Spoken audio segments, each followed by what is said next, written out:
All right, welcome everybody.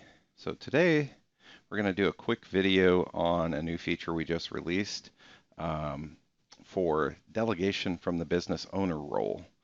Um, so let's jump into that real quick. So what we have to do first is make sure that we have the person that we want to be able to see those workflows or interact with those workflows as a business owner assigned to that particular workflow.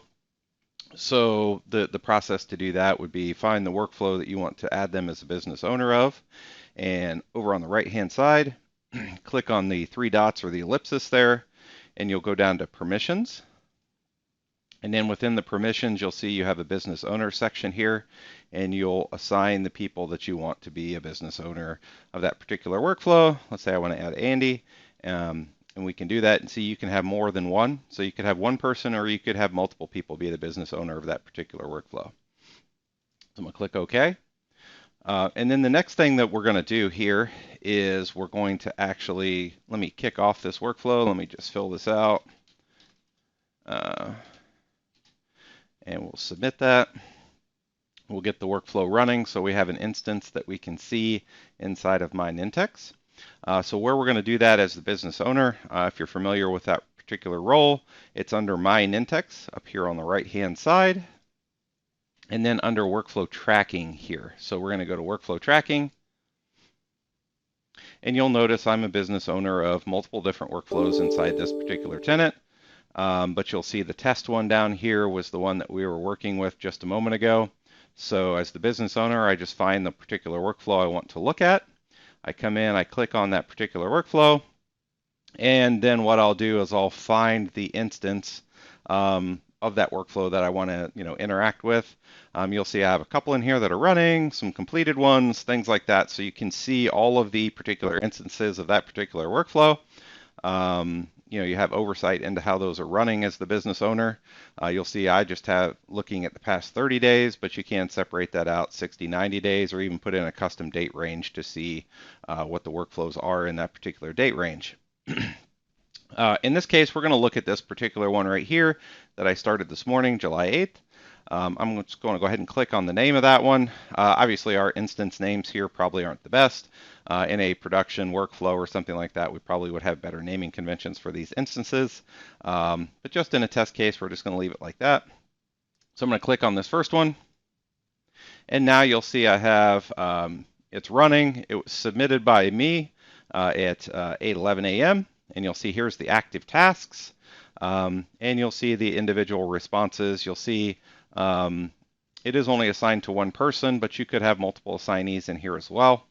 And the only difference is now, previously with the business owner, that's about all they could see was the task, who it was assigned to, and they would have to maybe reach out to that person if they needed to follow up as to why that particular task hasn't been actioned or moved on or something like that.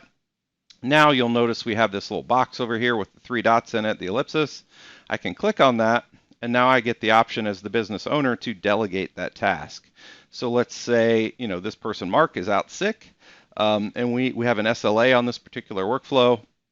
So we want to delegate that task to keep this workflow moving. So I can click the Delegate Task button here, and you'll notice I now get a little window here for delegation. So I can come in, let's say, Mark's out sick. We're going to take him out of that one. And I want to, let's just assign Dan. So it's going to find Dan here. And we're going to assign that to Dan instead of me. And I'm going to put a message in here just to let him know this is a test. Test of the business owner delegation feature for the blog. And it's Friday morning, I can't spell, so we're going to make sure that we get everything spelled correctly. All right, there we go. So that way he just knows it's a test and he doesn't have to do anything with it. And so you'll put that in there just in case, you're sending that to someone who might not be expecting this particular task to be assigned to them or it coming their way. You want to make sure that when they get it, they know that, hey, please action this task. Mark's out sick, or he's on vacation, or he's really busy right now. Can you action this task for him? And let's keep this workflow moving. So in this case, now I've got the person I want to assign it to. I just click Delegate here. And now that task has been delegated. You can see up in the green bar up there on the top, it's delegating that task. And it's done. And now you'll see the active task is now assigned to Dan Burke. So the nice part about that is, your business owners who, may not have an active role in the actual workflow. They just want to have oversight, make sure the workflows are moving correctly.